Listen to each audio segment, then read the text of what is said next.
enfants qui sauvent la lumière du ciel en chantant. Tous les enfants ont mérité la connaissance, la joie et la santé. Tous en naissant devraient gagner le droit à l'amour et la vérité. Et bienvenue, heureuse de vous retrouver ensemble. Nous allons continuer à faire connaissance avec les 18 candidats du 7e Festival au Royaume des Enfants. Je vous rappelle que l'édition 2014 aura lieu les 5, 6 et 7 septembre à Dakar. Aujourd'hui, c'est une véritable histoire de courage que nous allons vous conter avec le candidat de la région de Thiès. Son nom, Daouda Mbaye. Et son plaidoyer portera le jour de la finale sur le thème « Éducation de qualité, gratuite, obligatoire et adaptée pour tous les enfants en Afrique ». Il faut dire que Daouda Mbaye est particulièrement concerné par ce thème. Il a perdu l'usage de ses yeux à l'âge de 11 ans. Il est actuellement élève à l'Institut national d'éducation et de formation des jeunes aveugles de Thiès. Daouda Mbaye est bien la preuve que handicap ne doit plus forcément rimer avec mendicité. Son portrait est signé Philomène Constance Gagne.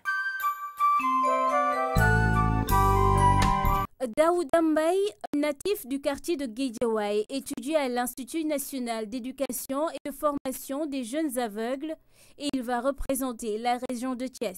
Je m'appelle Daouda Mbaye, élève en classe de 4e au sein Mamadou Diaw de Thiès. J'habite à Guédiawaye mais je suis actuellement à l'internat INEFJA, Institut national d'éducation et de formation des jeunes aveugles du Sénégal. Aveugle depuis l'âge de 12 ans, son handicap ne l'empêche en rien d'étudier et de vaquer à ses occupations. Aujourd'hui, le premier semestre, j'étais le premier de ma classe avec une moyenne de 16,81. C'est avec les voyants. C'est une classe avec les voyants.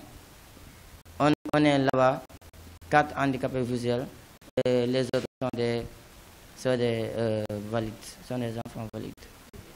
Interne dans son école, il est apprécié de ses camarades et de ses enseignants. Un garçon très bien parce que pendant tout le temps qu'il est à l'INEFJA, il s'est forgé une personnalité, sérieux dans son travail, correct, serein également et très discipliné. Il travaille régulièrement, toujours, et il entraîne également ses camarades à bien travailler. Daouda nous conseille toujours et il est aussi gentil. Je lui souhaite bonne chance et qu'il soit le roi des enfants 2014. Son poème, il le dédie à sa maman qui l'a beaucoup aidé à surmonter la perte de la vue. Ici au Sénégal, on a tendance à dire que les handicapés doivent manger et pas aller à l'école. Ma mère avait devié ça et elle m'a amené ici à l'INEFJA. J'ai continué mes études jusque-là. C'était en classe de CE2 et actuellement je suis en classe de 4e. C'était tellement difficile. Ma mère ne pouvait pas le croire parce que c'était ma soeur qui était tombée aveugle en première, même pas une semaine, moi-même. C'était tellement difficile. Ma mère aussi était tellement perturbée. En famille, Daouda est l'ami de tous et il est très disponible et respectueux. C'était trop dur quand Daouda a perdu la vue pour toute la famille. Mais grâce à Dieu, il s'en sort très bien, aussi bien dans la vie que dans les études. Et je souhaite qu'il ramène la victoire à ce festival.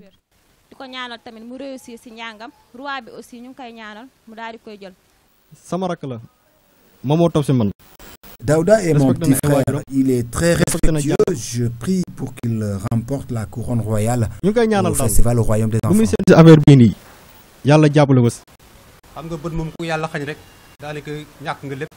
Quand on perd la vue, c'est toute sa vie qui bascule, surtout quand cela n'est pas inné. C'est très difficile. Daouda a surmonté ce choc et figure aujourd'hui parmi les meilleurs élèves de son école. À cela, j'en suis fier et l'encourage à toujours persévérer. Et avec son comportement exemplaire, je ne doute pas un seul instant qu'il ira loin dans la vie. Daouda rêve d'une éducation accessible à tous, surtout aux enfants handicapés. Beaucoup de parents n'ont pas envoyé leurs enfants à l'école parce qu'ils n'ont pas les moyens pour les financer et tout ça. Et ça doit être aussi adopté. Tous les enfants, que ce soit valides ou invalides, ils doivent tous aller à l'école et ça doit être adopté à l'image de l'éducation inclusive. Exemple, moi je suis actuellement en classe de 4e, je suis aveugle et je travaille correctement comme je veux et je ne le pensais même pas. Son message, il compte le passer sous le personnage d'Amaringone Sobelfal. Il savait résister. Et moi, puisque je suis un aveugle, je dois aussi résister dans la société africaine, plus précisément sénégalaise. Plus tard, Daouda aimerait devenir journaliste. Parce que j'aime véhiculer des informations.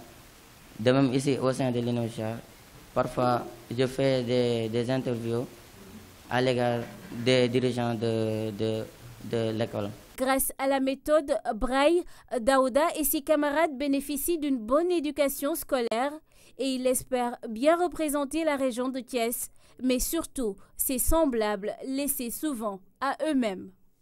La candidate de Kaffrine s'intéresse également au thème de l'éducation pour tous. Son nom, Fatou Wade, elle a 12 ans, elle est élève en classe de CM2 à l'école Mbamba de Koungheul. Son portrait est signé Claire Diop.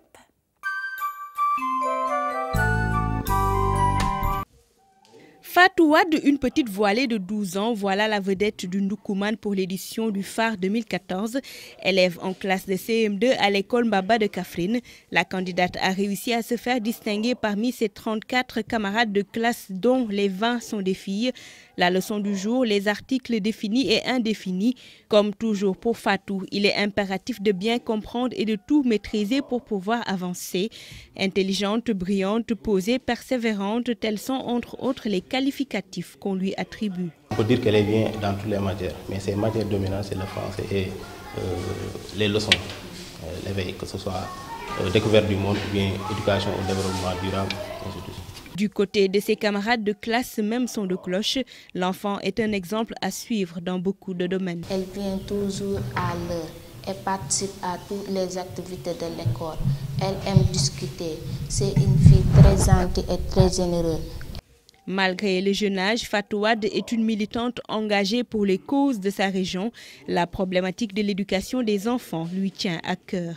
La région de Kaffrine est une zone où le taux de scolarisation reste encore faible. Il est de 53% en 2013. C'est pourquoi je ferai un plaidoyer afin d'inciter les parents à amener leurs enfants à l'école. Constante dans sa vision, demain Fatou Wade voudrait devenir inspectrice de l'éducation pour mener le combat et gagner le pari d'une bonne éducation pour tous. Dans ma région, il y a un grand défi à relever dans le domaine de l'éducation.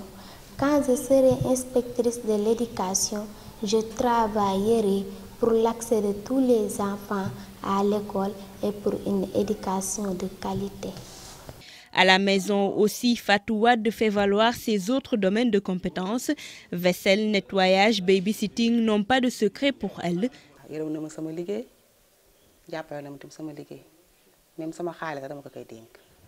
Vraiment, elle m'aide beaucoup à la maison. Mais mon argent, c'est Fatou qui garde ça. Elle est aussi très proche de mes enfants et très ouverte aussi. On est très proches. La candidate est aussi très proche de son papa, à qui elle dédie son poème. Parce qu'il me soutient et me donne de bons conseils. Je l'aime beaucoup. C'est un père exemplaire. Je lui souhaite une longue vie. La piété, un des points forts de Fatou Wade. Pour la rubrique personnage historique, une grande figure est choisie. J'incarne Mam Assawalo Mbake de Nawel, qui est la mère de Mam Diarra Bousso, car elle fut une femme modèle qui a consacré toute sa vie à l'enseignement coranique.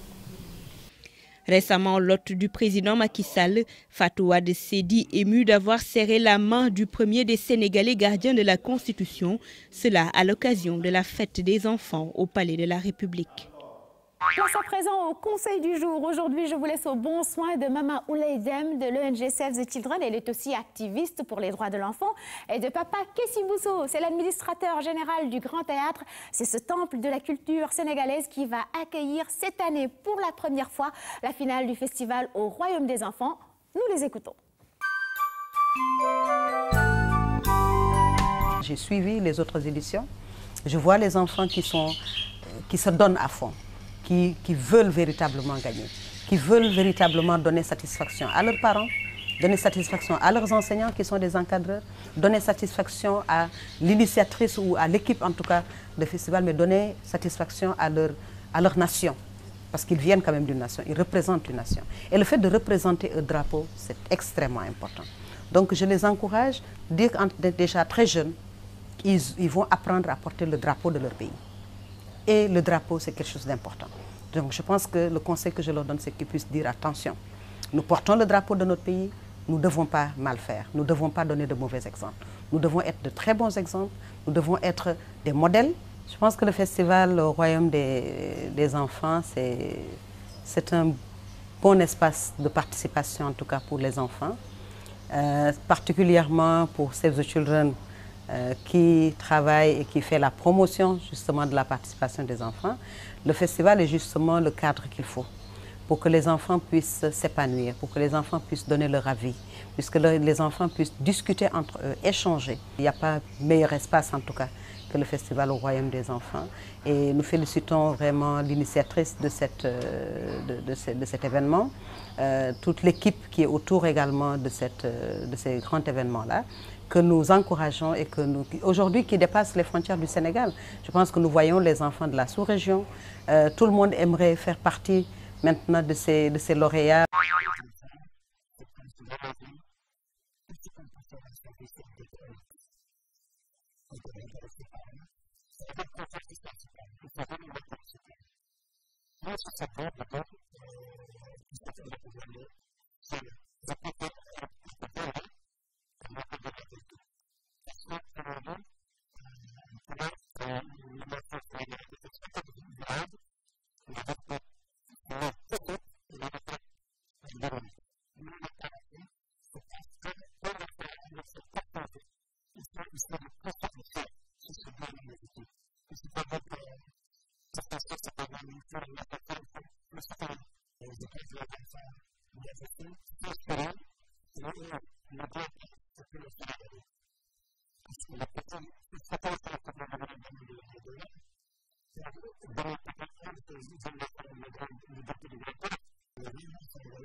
Qui remportera le titre de roi et de reine du 7e festival au Royaume des enfants? Réponse le 5 septembre à 15 h au Grand Théâtre. L'entrée est gratuite sur présentation seulement d'un cahier ou d'un livre pour enfants. Fidèle à sa mission de promotion de la solidarité chez les jeunes, le phare organise cette année une collecte de matériel didactique et tous vos dons seront reversés à des enfants issus de milieux défavorisés. On se retrouve très bientôt sur la RTS1, la chaîne du divertissement intelligent, pour continuer ensemble à faire connaissance avec les 18 candidats du festival au Royaume des enfants.